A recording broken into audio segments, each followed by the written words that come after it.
大家好啊！今日要介紹俾你哋一套香港片，香港嘅鬼片。呢套鬼片咧係好典型嘅，係因為咧佢咧就有晒香港鬼片嘅元素，恐怖得嚟咧極度搞笑。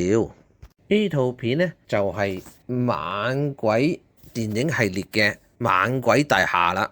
裡面嘅陣容就犀利咯，有嗰陣成日搞笑嘅劉南光啦、吳君如啦，仲有胡楓啦，有靚女嘅張敏啦、柏安妮、關秀美，咁亦都有啲好好戲嘅綠葉、成灰安啊同袁祥仁添。先播一段比較搞笑嘅精彩片段俾你哋睇，咁你哋就明白嗰陣嘅香港嘅黑色幽默啦。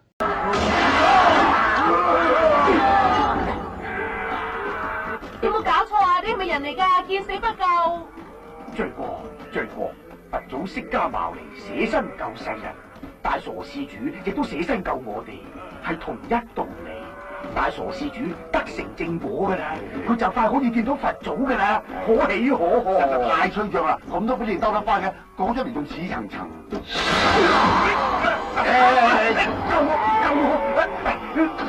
我！佢就快得成正果，見到佛祖㗎啦。佛雕舞啊！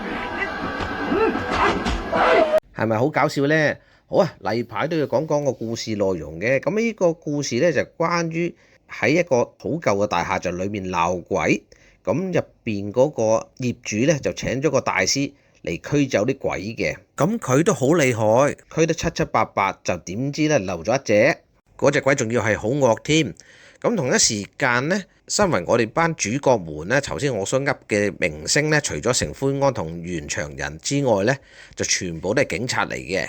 咁佢哋就做臥底，咁啊引呢個成灰安嚟呢座大廈做交易。當一做交易嘅時候呢，就諗住想拉大傻嘅。點知喺呢個時候，嗰隻惡鬼就開始挑撥離間，嚇佢哋喺度搗亂成個嘅局勢啦，仲將呢個包租婆殺埋添。眼見情況已經開始有啲失控啦，好彩嗰個烏龍大師終於記起自己好似真係收留一隻，所以翻嚟主持大局。可惜嗰隻鬼實在太過厲害啦，仲用咗好多邪術添。咁大師同我呢班主角們能否將呢隻惡鬼消滅呢？咁就請有興趣嘅觀眾去睇睇呢部電影啦。呢部電影喺 YouTube 嗰度係可以免費睇嘅，搜索一下就得噶啦，仲係粵語版添。好，咁今日嘅時間就差唔多啦，多謝各位觀眾嘅收聽同收看，記得臨走嘅4部曲啊，拜拜咯！記得 like、subscribe and share， 因為咁樣呢，就對我哋呢啲咁小頻道呢係最大嘅支持同鼓勵。如果可以 comment 埋就最好啦，多謝晒。